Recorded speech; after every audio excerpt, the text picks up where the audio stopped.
There is one huge money mistake that most people think is smart, but it might actually be keeping you poor in the long run. That mistake is thinking you need to be 100% debt-free before you invest a dime. It is a feeling we all know well, specifically that heavy weight sitting on your chest when you look at your credit card balance or that student loan statement that arrives every month. The natural, emotional reaction to seeing those negative numbers is to stop everything else you're doing with your money and throw every single spare penny at the debt until it is gone. It feels responsible, it feels safe, and our parents or grandparents probably told us that debt is the enemy. While their intentions were good, the economic reality we live in today is different, and strictly following that old rulebook can cost you hundreds of thousands of dollars over your lifetime.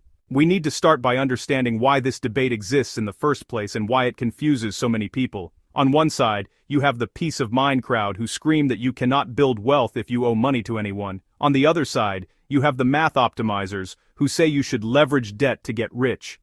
The truth for everyday people like us is usually somewhere in the messy middle.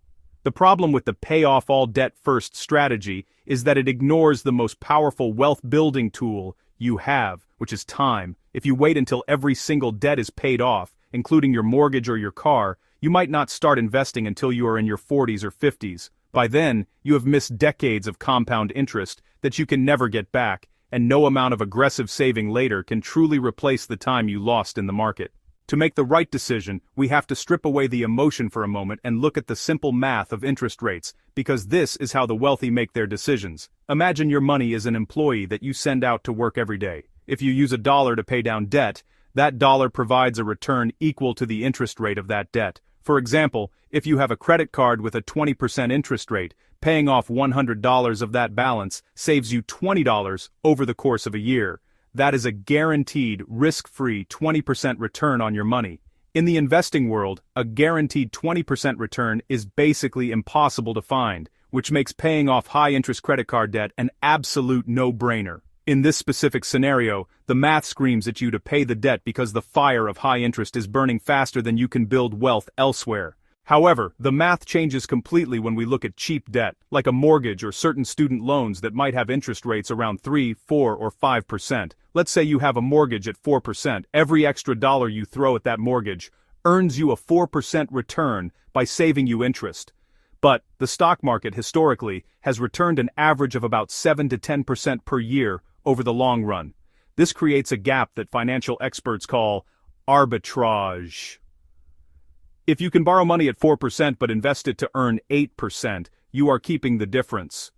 If you rush to pay off that 4% mortgage while ignoring the market, you are essentially saving 4% while giving up the chance to earn 8%. Over 20 or 30 years, that difference is massive.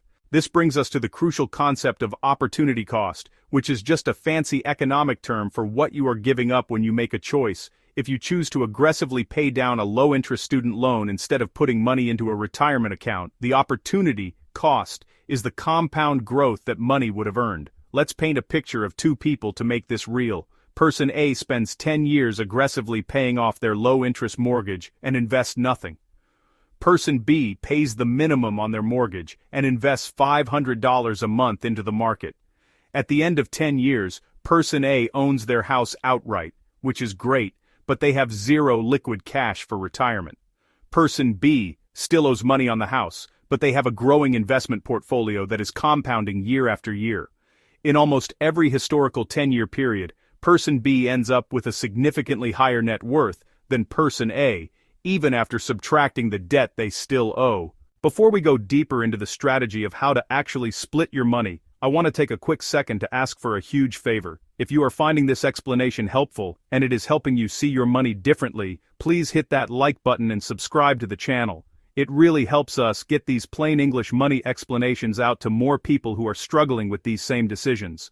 Also, if you have a specific debt you are wrestling with right now, leave a comment below and let us know what interest rate you are dealing with.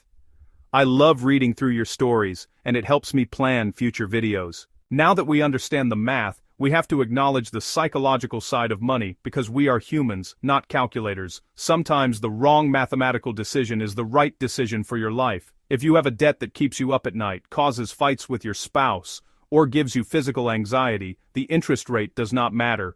In that case, paying it off is buying you peace of mind, and peace of mind is a valid investment. However, you need to be honest with yourself about whether you are paying it off for peace of mind or simply because you are afraid of investing. Many people use debt payoff as a procrastination tool to avoid learning how the stock market works. They tell themselves, "I'll invest once the house is paid off," because paying the mortgage is easy and familiar, while opening a brokerage account feels scary and new.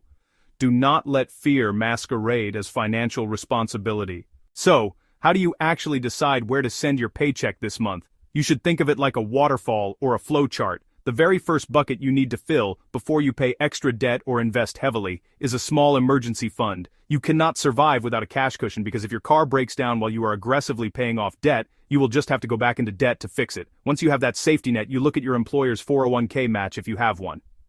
This is free money. If your employer matches your contribution up to 3%, that is an instant 100% return on your investment. No credit card payoff can beat that. Even if you have credit card debt at 20% interest, you should still contribute enough to get your employer match because you are instantly doubling your money. After the match is secured, you then turn your attention to the toxic debt. This is anything with an interest rate above 7 or 8%. This includes almost all credit cards, most personal loans, and some private student loans. This debt is an emergency. The interest here is compounding so fast that it is very difficult to outinvest it.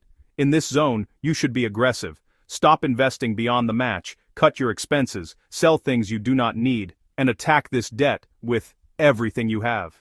The math and the psychology align here perfectly. This debt is destroying your wealth and needs to be eliminated immediately. Once that toxic debt is gone and you are left with only moderate or low interest debt, typically under 6%, you enter the zone where you should likely be investing. This is the hardest part for people to accept. It feels weird to have extra money at the end of the month and put it into the stock market when you still owe $20,000 on a student loan or $200,000 on a house. But this is exactly what the wealthy do. They carry low-interest debt specifically so they can keep their cash working in higher return investments. At this stage, you should switch your focus to maxing out tax-advantaged accounts like a Roth IRA or increasing your 401k contributions. The tax benefits combined with the market growth will vastly outperform the 3 or 4% interest you are saving by paying down the debt early. It is also important to remember that inflation actually helps you with long-term, low-interest debt.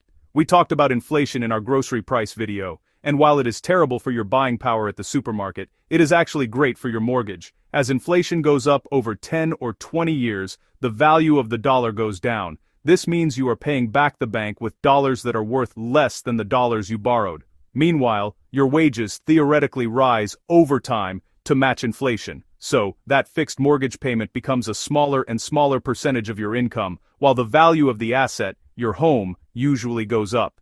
This is another hidden reason why rushing to pay off a cheap, fixed-rate mortgage is often a mathematical mistake in an inflationary economy. Ultimately, the choice between paying off debt and investing is not a black and white switch. It is a dial that you turn. You do not have to do 100% of one or the other. If the idea of carrying debt stresses you out, but you also want to invest, you can do both. You can decide to put $500 extra toward your student loans and $500 into your investment account every month. This hybrid approach is often the best for beginners because it gives you the psychological win of seeing your debt go down, while also building the investing habit and securing your financial future. The only wrong choice is doing nothing or letting high-interest debt spiral out of control while you sit on the sidelines. The most important takeaway I want you to leave with is that time is your most precious asset, not just money. Every day you delay investing is a day of compound growth you will never get back. Do not let the pursuit of a perfect debt-free balance sheet rob you of a wealthy retirement.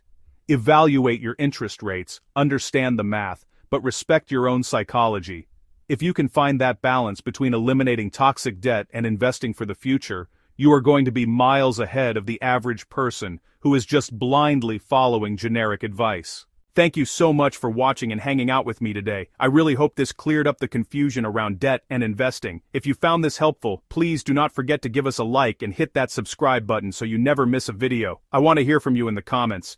Are you currently team pay off debt or team invest? Let me know your strategy below. I will see you in the next video where we will break down more money concepts in plain English.